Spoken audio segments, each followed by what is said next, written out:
நேற்றைய தினம் எனது ரூமுக்கு அருகில் இருக்கக்கூடிய பள்ளிவாசலுக்கு லுகர் தொழுகைக்கு போனேன். கொஞ்சம் லேட்டாக போயிட்டேன். லேட்டாக போனது பிறகு அங்கே ஒரு ஜமாத், நாங்களே ஒரு ஜமாத்து அரேஞ்ச் பண்ணி அதில் நான் இமாமா நின்று தொழுகை வச்சேன். எனக்கு பின்னாடி எஜிப்சியன், மற்ற பாகிஸ்தானிகள், பங்களாதேஷி இப்படி வரிசையாக நின்று தொழுதாங்க. தொழுது முடிச்சுட்டு கொஞ்சம் லேட் ஆகிடுச்சா, அதுக்கு பிறகு நாங்கள் திரும்பி பார்க்குறப்போ அந்த பள்ளியுடைய இமாம் தலைவர் இருக்கிறார்ல, அவர் ஒரு சவுதி நாட்டவர்.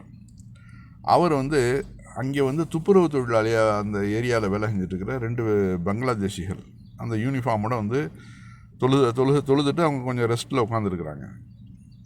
அப்போ இவர் போய் அங்கே போய் கிட்ட போய் நேரடியாக போய் அவர்கள் கைகளில் கை கொடுத்து, அவர் பாக்கெட்லேருந்து 2-3 இனிப்புகள், சாக்லேட்டுகள் அதை அவர்களுக்கு கொடுத்துட்டு, இஸ்லாம்னா என்ன அப்படிங்கிற அந்த பயானை சொல்ல ஆரம்பிக்கிறார். நீங்கள்லாம் தொழுகையில் எப்படி இருக்கணும், இஸ்லாம் தொழுகையினால் எவ்வளோ நன்மைகள் இருக்குது, சகோதரத்துவத்தை பேணுது, 5 வேளையும் நீங்கள் இங்கே இந்த டயத்தில் மட்டும், டியூட்டி டயத்தில் மட்டும் தொழுகாமல் நீங்கள் ரூமில் இருக்கிற டயத்துலையும், முக்கியமாக ஃபஜர் காலை நேர தொழுகைகளையும் நீங்கள் அவசியம் தொழுகணும் அப்படின்னு சொல்லிட்டு அந்த 2 பங்காளிகள் பக்கத்தில் ஒரு ஆள் உட்காந்தாப்புல, அந்த 3 பேருக்கும் இந்த இமாம் இந்த சவுதி நாட்டவர் சொற்பொழிவு, சிறிய சொற்பொழிவு ஆட்டி அவர்களுக்கு அட்வைஸ் பண்ணுறதை நம்ம பார்க்குறோம். இதையே நம்ம நாட்டில் எடுத்து பார்ப்போம். கோவில் பூசாரி இதே மாதிரி ஒரு நிலைமையை கொண்டு வர முடியுமா இந்து மதத்தில்? ஆஃப்டர் ஆல் அந்த துப்புரவு தொழிலாளி, நம்ம இந்தியாவில் உள்ள துப்புரவு தொழிலாளி கோவிலுக்குள்ளே தான் வர முடியுமா? கோவிலுக்குள்ளேயே அவரை அவங்கள வரவிட மாட்டாங்க. அவங்களுக்குன்னு ஒரு லெவல் இருக்கும். அந்த துப்புரவு தொழிலாளர்களுக்காக இந்த பிராமணர்களுக்குன்னு ஒரு இடம் இருக்கும். அந்த லெவலோடு நின்றுட்டு அப்படியே தூரத்துலேருந்து சாமியை கும்பிட்டு அப்படியே போயிடுவாங்க. இங்கே பார்க்குறோம், மொழி, அதாவது மொழி வெறியில் ரொம்ப உச்சத்தில் இருந்தது அரபு நாடு. அதாவது மற்ற தாம் மொழி தான் சிறந்தது, மற்ற மொழியில் பேசுகிறவங்களாம் ஊமை பாஷைகள் அப்படின்லாம் சொல்லிட்டு இருந்தாங்க. ஊமை பாஷைகள் அப்படின்னு சொல்லிட்டு இருந்தாங்க. அந்தளவு மொழி வெறி இருந்துச்சு. அப்போ தான் நபிகள் நாயகம் சொல்கிறாங்க, அரபியர் அல்லாதவரை விட சிறந்தவர் இல்லை, அரபியர் அல்லாதவர் அரபியரை விட சிறந்தவர் இல்லை. யார் சிறந்தவர்னாக்க, உண்மையான இறையச்சத்தோடு நல்லொழுக்கத்தோடு ஒருவர் வாழ்கிறார் அல்லவா, அவர்தான் மக்களில் சிறந்தவர். மொழியினால் எந்த ஆளும் சிறந்துடுறதில்லை அப்படிங்கிற ஒரு அருமையான ஒரு சிஸ்டத்தை கொண்டு வராங்க.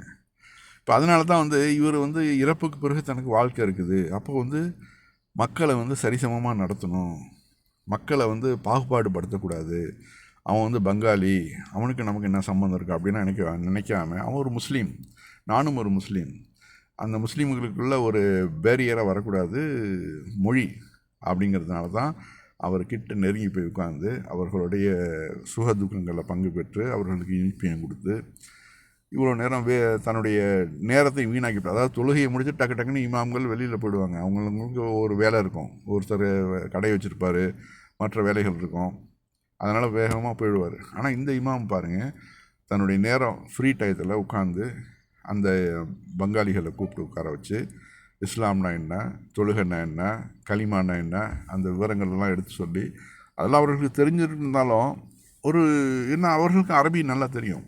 அந்த அங்கேயே பல வருடங்கள் வேலை செய்கிறதுனால நல்ல அரபி மொழி அவர்கள் எழுத படிக்க தான் தெரியாத ஒழிஞ்சு பேச நல்லா தெரியும். ஒரு இடத்துல 2 வருஷம் 3 வருஷம் நம்ம இருந்துட்டாக்கவே ஆட்டோமேட்டிக்காக நமக்கு அந்த மொழி அத்துப்படி ஆகிடும். இறைவன் அப்படி தான் நம்மளுடைய மைண்டை செட் பண்ணி வச்சுருக்கிறான். அதனால் அந்த மொழி அவர்களுக்கு தெரியறதுனால அந்த அரபு மொழியிலேயே அவர்களுக்கு தன்னுடைய உபதேசத்தை அவர் பண்ணுறாரு. அப்படி இல்லைனாலும் ஒரு மொழி மாற்றம் உள்ளவங்களையும் வச்சுக்குவாங்க பக்கத்தில்.